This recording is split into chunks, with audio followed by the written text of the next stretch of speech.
تاجر کا سب سے پہلا مرتبہ کیا ہے؟ وہ کس نیت سے تجارت کرے؟ بزنس کا سب سے اہم نقطہ ذہنوں میں کیا رہے؟ بھیک مانگنے سے زیادہ اپنے پیسے سے کما کے کھانا اللہ کو بہت پسند ہے۔ اللہ نے تمہیں دیا ہے، کتنے ہیں جن کو نہیں دیا ہے؟ وہ لوگ تمہارے پاس ترستے ہیں۔ اگر اللہ ایک ہی لمحے میں تمہیں وہ بنا دے، تمہیں غریب بنا دے اور ان کو پیسے والا بنا دے تو اس وقت حالت سوچو۔ اللہ نے تم پہ احسان کیا ہے، اب اللہ کے بندوں پر احسان کرنا نہ بھول۔ پیسہ تمہاری مزدوری سے نہیں آتا، تمہارے کوششوں سے نہیں آتا، اللہ کے حکم سے آتا ہے۔ تو فرمایا اپنے سے غریبوں کا خیال رکھ اپنے پیسے میں۔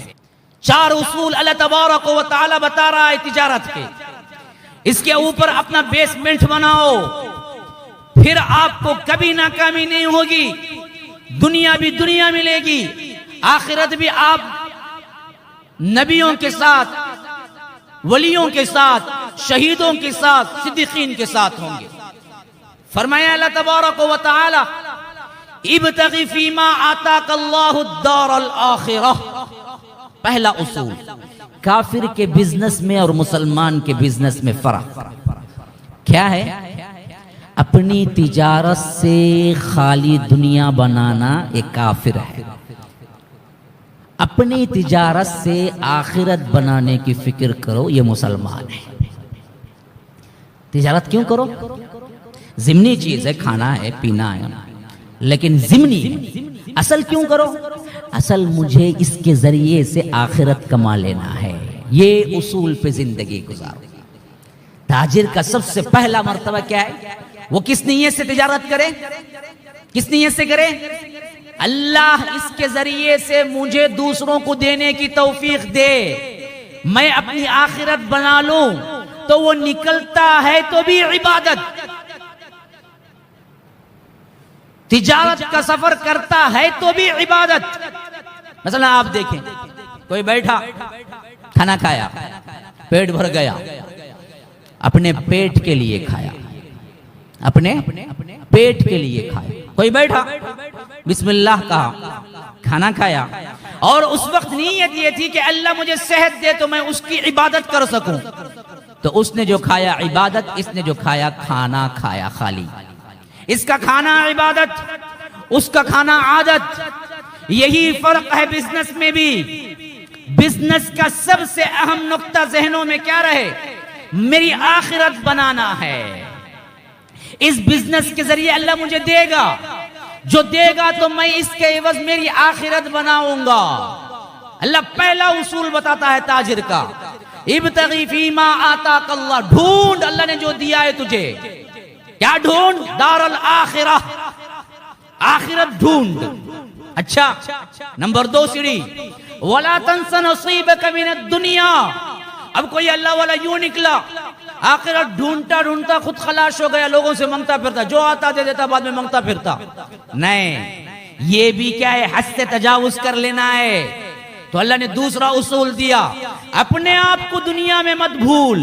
مطلب تیرے جو خواہشات ہیں، تیرے بیوی بچے کے جو ضروریات ہیں، اس کا اتنا رکھ لے تو، وہ ضروری ہے تیرے لیے۔ بھیک مانگنے سے زیادہ اپنے پیسے سے کما کے کھانا اللہ کو بہت پسند ہے۔ ہاں، یہ ولایت کا مقام نہیں، بعض لوگ سمجھ جاتے جو بھی ہے دیکھو کیا ہے، انہوں ننگے بڑھ گئے تو بہت بڑے ولی کہتے انہوں، کہ تو کیا ہے سب دے ڈالے، دنیا نکو کہتے، کون بولے ویسا؟ غلط ہے وہ۔ اپنے آپ کا اللہ نے جو دیا ہے اس کا اثر دکھائے، اس کا اثر دکھانا چاہیے۔ مثلا بعض لوگ ہوتے بڑے پیسے والے، پہنتے 5 روپے کی بنین بھی، 2 روپے کا چھٹ بھی، پٹا، دیکھے تو انہیں فقیر لگنا، کیا جی کہتے بھی دینا گا تم نا جی، میرے پاس زمین ہی جی، تمہیں پھر کہیں گے جیسے ہی پہن کو۔ تو اللہ کے رسول نے کہا کہ اللہ کی نعمت کا اثر بتلاؤ، اللہ نے تمہیں دیا ہے تو ویسے ہی خوش لباس تم بھی رہو، ویسے ہی خوش لباس۔ حضرت عمر کے دور میں ایک شخص بڑے منڈی جھکا کے بڑے ادب احترام سے جا رہا تھا۔ حضرت عمر نے پوچھا کہ کیا بھائی بہت بیمار ہے یا فاقہ ہے یا بھوک ہے، کیا مسئلہ ہے تیرا؟ کہا کہ 100 اللہ کا دیا بہت ہے میرے پاس، کیا کپڑے بھی بہت اچھے پہنتے، لیکن اللہ جو بولتا ہے نا وَعِبَادُ الرَّحْمَنِ الَّذِينَ يَمْشُونَ عَلَى الْأَرْضِ هَوْنًا، کہ اے رحمان کے بندے زمین پہ نرم چال چلتے ہیں تو وہ میں چلنے کی کوشش کروں، ایک رپڑا دیا کھینچ کے، بیوقوف۔ اس کا مطلب تھوڑی یہ اللہ نے جو دیا ہے اس کی نعمت کا اثر دکھانا چاہیے. اچھے کپڑے پہن جا کے اچھا چل, وہاں مطلب یہ ہے کہ تکبر کی چال نہ چل. اللہ تبارک و تعالی نے جو وحی اتاری سورہ اسراء کے اندر, اس میں بڑا پیارا قول لایا ہے. اللہ تبارک و تعالی نے فرمایا وَاقْصِدْ فِي مَشْئِكَ وَاغْضُضْ مِنْ صَوْتِكَ إِنَّ أَنْكَرَ الْأَصْوَاتِ لَصَوْتِ الْحَمِيرِ. کہ اللہ تبارک و تعالی نے فرمایا وَلَا تَمْشِ فِي الْأَرْضِ مَرْحًا إِنَّكَ لَن تَخْرِقَ الْأَرْضَ وَلَن تَبْلُغَ الْجِبَالَ طُولًا. کہ تم اپنی کارکردگی تکبر میں اتنے پھیل نہ جاؤ کہ تم پھیل کے اکڑ کے نہ تم پہاڑ تک پہنچ سکتے ہو نہ زمین کو پھاڑ سکتے ہو. دنیا آ گئی, دنیا آ گئی, دنیا اتنا بھی نہیں. اور اسی طرح مفلس بن کے نہ رہ جاؤ کہ لوگوں کو بھیک مانگتے پھرو. کیا اپنے ہاتھ کو کیا ہے کہ بالکل اپنی گردن سے باندھ کے نہ رکھ لو, یا بالکل ہی کھلا چھوڑ دو اور لوگوں سے مانگتے پھر جاؤ. دونوں نہیں, اعتدال کی راہ اپناؤ.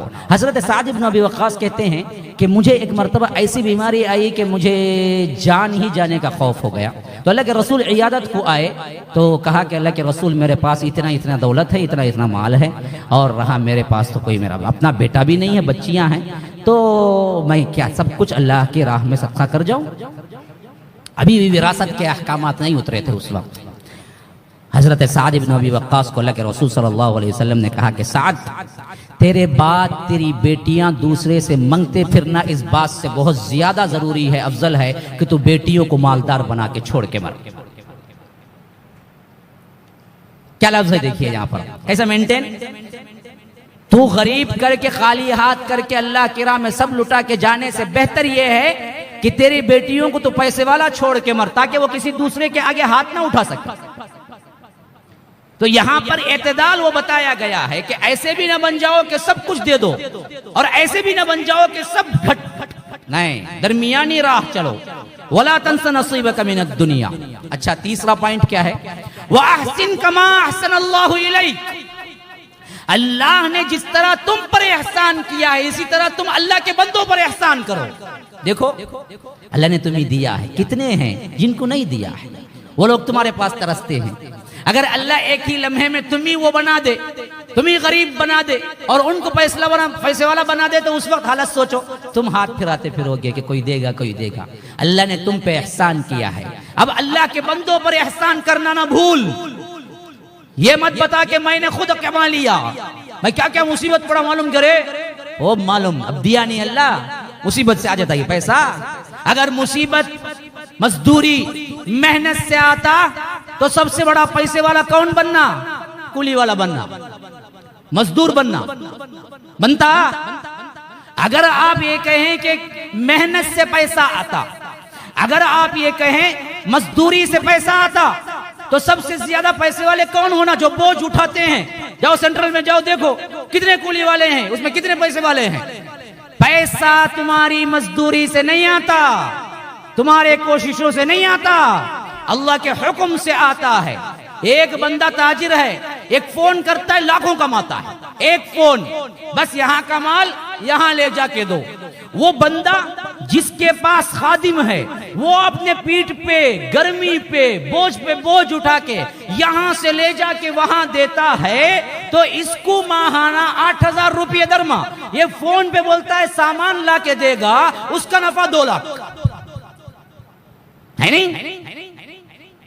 مزدوری تو وہ کیا, مال کی منافت کسے آ رہی ہے, تو تمہاری مزدوری سے نہیں آتا, یہ اللہ کی عطا ہے, جس کو چاہے دیتا ہے.